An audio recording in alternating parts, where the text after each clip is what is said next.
सरफरोशी की तमन्ना अब हमारे दिल में है, देखना है जोड़ कितना बाजुए का तिल में है। दोस्तों, ये कविता उस नौजवान की आखिरी आवाज़ थी जब उस दौर में लोग अंग्रेज़ों से डरते थे।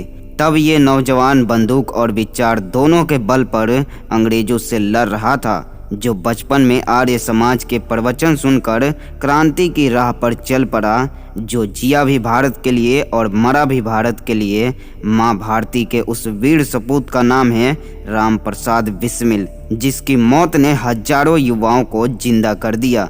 तो चलिए शुरू करते हैं इस शहीद की कहानी, जिसमें बचपन से लेकर अंतिम सफ़र के साथ साथ काकोरी कांड, मैनपुरी षड्यंत्र एवं और भी बहुत कुछ जानेंगे। जय हिंद दोस्तों, स्वागत है आपके अपने YouTube चैनल LMC मंजीत पर। महान क्रांतिकारी और प्रसिद्ध लेखक राम प्रसाद बिस्मिल का जन्म 11 जून 1897 को उत्तर प्रदेश के शाहजहाँपुर गांव में एक हिंदू परिवार में हुआ था, जो हिंदू धर्म के सभी मान्यताओं का अनुसरण करते थे। इनके पिता मुरलीधर कचहरी में सरकारी स्टैंप बेचा करते थे और इनकी माता मूलमती एक कुशल गृहिणी थी। माता पिता दोनों ही राम के आराधक थे, अतः बालक का नाम राम प्रसाद रखा गया। माँ मूलमती तो सदैव ही यही कहती थी कि उन्हें राम जैसा पुत्र चाहिए। बालक को घर में सभी लोग प्यार से राम कहकर ही पुकारते थे। राम प्रसाद के जन्म से पूर्व उनकी माँ एक पुत्र खो चुकी थी। किसी अज्ञात बीमारी के कारण जब राम प्रसाद केवल 2 महीने के थे, इनका भी स्वास्थ्य अपने स्वर्गवासी भाई की तरह ही गिरने लगा। इन्हें किसी भी दवा का कोई असर नहीं हो रहा था, अतः जादू टोने का सहारा भी लिया गया। इनके ऊपर से एक सफ़ेद खरगोश को उतारा गया। यदि कोई परेशानी होगी तो यह खरगोश मर जाएगा।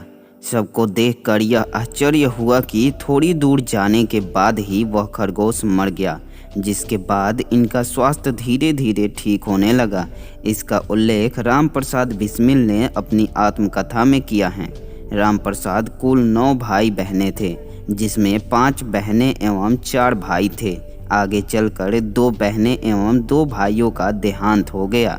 राम प्रसाद को 6 वर्ष की आयु में पढ़ने के लिए बैठा दिया गया। इनके पिता इनकी पढ़ाई पर विशेष ध्यान देते थे, क्योंकि वो पढ़ाई का वास्तविक महत्व बहुत अच्छे से समझते थे।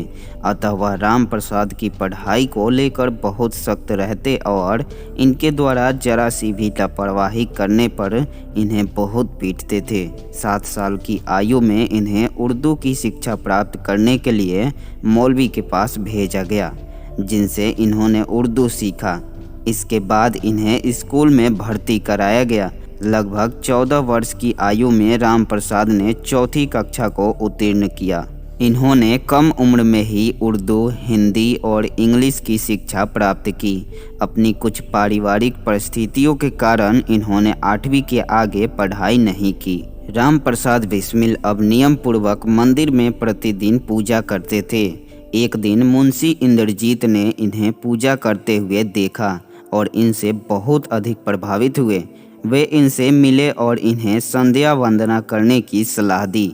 इस पर राम प्रसाद ने उनसे संध्या क्या है ये पूछा। मुंशी जी ने इन्हें आर्य समाज के कुछ उपदेश देते हुए इन्हें संध्या करने की विधि बताई। साथ ही स्वामी दयानंद द्वारा रचित सत्यार्थ प्रकाश पढ़ने के लिए दी। राम प्रसाद अपनी दैनिक दिनचर्या को करने के साथ ही सत्यार्थ प्रकाश का अध्ययन करने लगे। इसमें बताए गए स्वामी दयानंद जी की बातों का इन पर इतना गहरा प्रभाव पड़ा कि ये आर्य समाज के सिद्धांतों को पूरी तरह से अनुसरण करने लगे और आर्य समाज के कट्टर अनुयायी बन गए।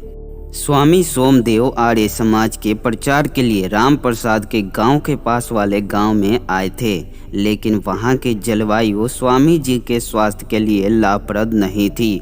अतः उन्होंने इनके गांव शाहजहाँपुर के आर्य समाज के मंदिर में रहना शुरू कर दिया। राम प्रसाद इनके व्यक्तित्व से बहुत प्रभावित हुए और पूरे मन से इनकी सेवा करने लगे। आचार्य सोमदेव प्रत्येक क्षेत्र में उच्च कोटि का ज्ञान रखते थे। वो अक्सर राम प्रसाद को धार्मिक और राजनीतिक उपदेश देते थे, लेकिन राजनीति में अधिक खुलकर बात नहीं करते थे। वो केवल इन्हें देश की राजनीति के संबंध में जानकारी रखने के लिए कहते और तत्कालीन परिस्थितियों के संदर्भ में व्याख्यान देने के साथ ही अलग अलग राजनीतिज्ञों की पुस्तकों का अध्ययन करने की सलाह देते थे। इस तरह राम प्रसाद में धीरे धीरे देश के लिए कुछ कर गुजरने की इच्छा जागृत होने लगी। उन्हीं के प्रोत्साहन पर इन्हें लखनऊ के कांग्रेस अधिवेशन में भाग लिया। 1916 में लाहौर षड्यंत्र के अभियुक्तों पर मुकदमा चलाया जा रहा था। राम प्रसाद इस मुकदमे से संबंधित प्रत्येक खबर को बड़ी गहराई से पढ़ते थे, क्योंकि ये इस मुकदमे के मुख्य अभियुक्त भाई परमानंद द्वारा लिखित पुस्तक तारीख हिंद को पढ़कर इनके विचारों से बहुत अधिक प्रभावित हो गए थे। मुकदमे के अंत में जब परमानंद को फांसी की सज़ा सुनाई गई तो उस समय इस खबर से राम प्रसाद बहुत आहत हुए। इन्होंने महसूस किया कि अंग्रेज बहुत अत्याचारी हैं। इनके शासनकाल में भारतीयों के लिए कोई न्याय नहीं है। अतः इन्होंने प्रतिज्ञा किया कि मैं इसका बदला जरूर लूँगा। जीवन भर अंग्रेजी राज्य को विध्वंस करने का प्रयत्न करता रहूँगा। इस घटना के बाद से इनके क्रांतिकारी जीवन का प्रारंभ हुआ। राम प्रसाद ने अपनी मां से 2 बार 200 रुपए लिए और अमेरिका को आज़ादी कैसे मिली पुस्तक का प्रकाशन किया। पुस्तक की बिक्री हो जाने के बाद इन्होंने अपनी मां से लिए रुपए वापस कर दिए और सारे हिसाब करने के बाद में 200 रुपए बच गए, जिससे इन्होंने हथियार खरीदे। पूरी किताबें अभी बिकी नहीं पाई थी कि इन्होंने 28 जनवरी 1918 को लोगों में क्रांतिकारी विचारों को जागृत करने के लिए देशवासियों के नाम संदेश के शीर्षक से पर्चे छपवाकर अपनी कविता मैनपुरी की प्रतिज्ञा के साथ बांटा। इनकी किताब पर सरकार ने बेचने के लिए रोक लगा दी। स्वामी सोमदेव राम प्रसाद बिस्मिल के विचारों और कार्यों से जान चुके थे कि ये अपने देश के लिए कुछ भी कर गुजरने के लिए तैयार हैं। इनके इन्हीं विचारों को परिपक्वता देने के साथ ही कार्य रूप में बदलने के लिए आचार्य गेंदालाल दीक्षित से मिलने की सलाह दी। राम प्रसाद ने इनके साथ मिलकर शिवाजी समिति का गठन किया।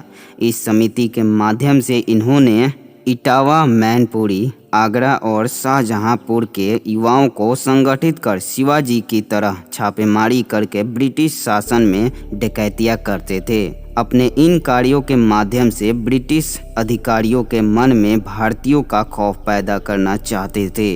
जब राम प्रसाद अपने दल के साथ मिलकर दिल्ली और आगरा के बीच एक और लूट की योजना बना रहे थे, उसी समय पुलिस ने शक के आधार पर तलाशी शुरू कर दी।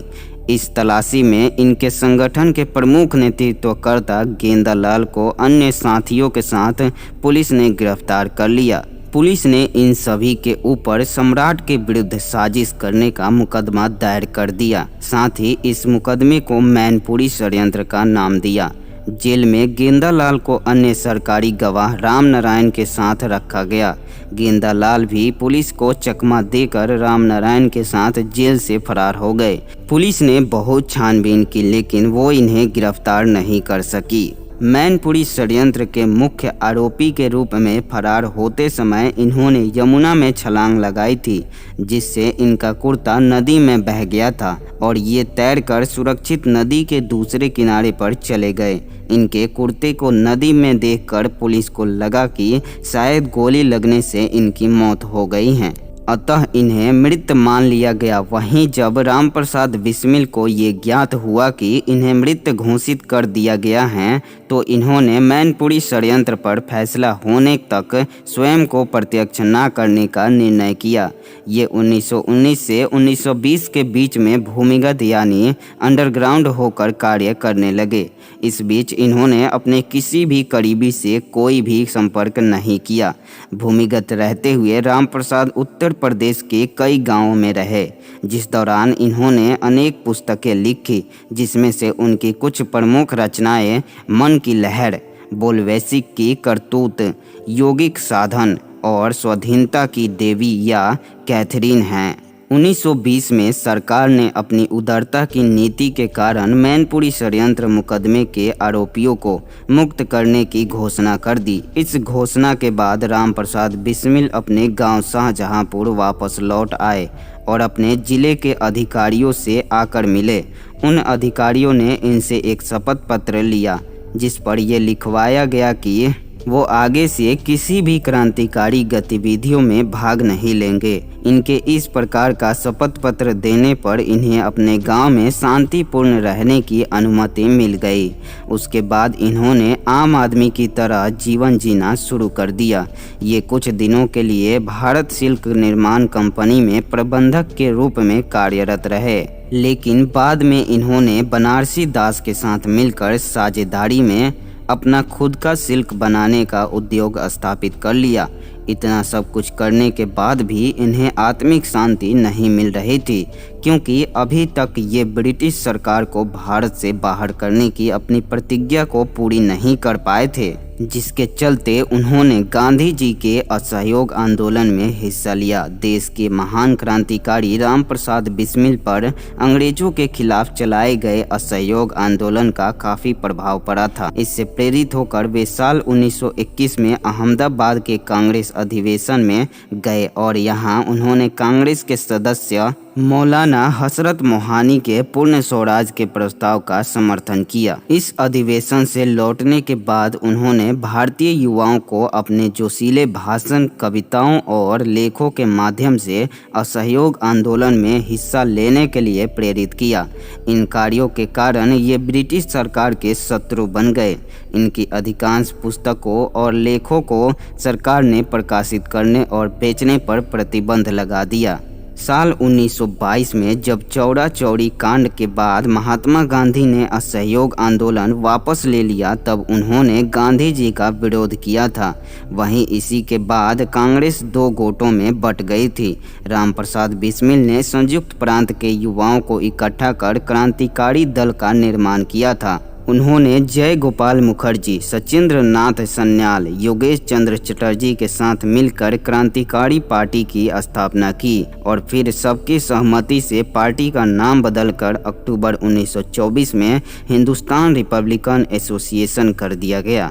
हिंदुस्तान रिपब्लिकन एसोसिएशन के सदस्यों ने अपने संगठन के उद्देश्यों को लोगों तक पहुंचाने के लिए 1925 में द रिवॉल्यूशनरी के नाम से 4 पेजों का घोषणा पत्र छापकर पूरे भारत में इसे बांटा।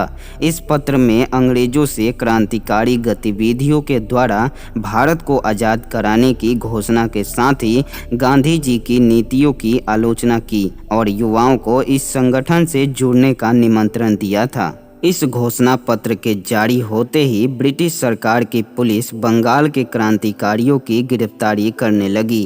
पुलिस ने सचिंद्र नाथ सन्याल को इस घोषणा पत्र की बहुत सारी प्रतियों के साथ गिरफ्तार कर लिया। शीर्ष नेता की गिरफ्तारी के बाद संगठन की सारी जिम्मेदारी रामप्रसाद बिस्मिल पर आ गई। HRA के सामने एक साथ दोहरा संकट आ गया। एक ओर तो अनुभवशाली नेताओं का गिरफ्तार होना, दूसरी तरफ संगठन के सामने आर्थिक समस्या। इसके लिए संगठन की बैठक बुलाई गई जिसमें सभी सदस्यों ने मिलकर सरकारी खजाने को लूटने की योजना बनाई।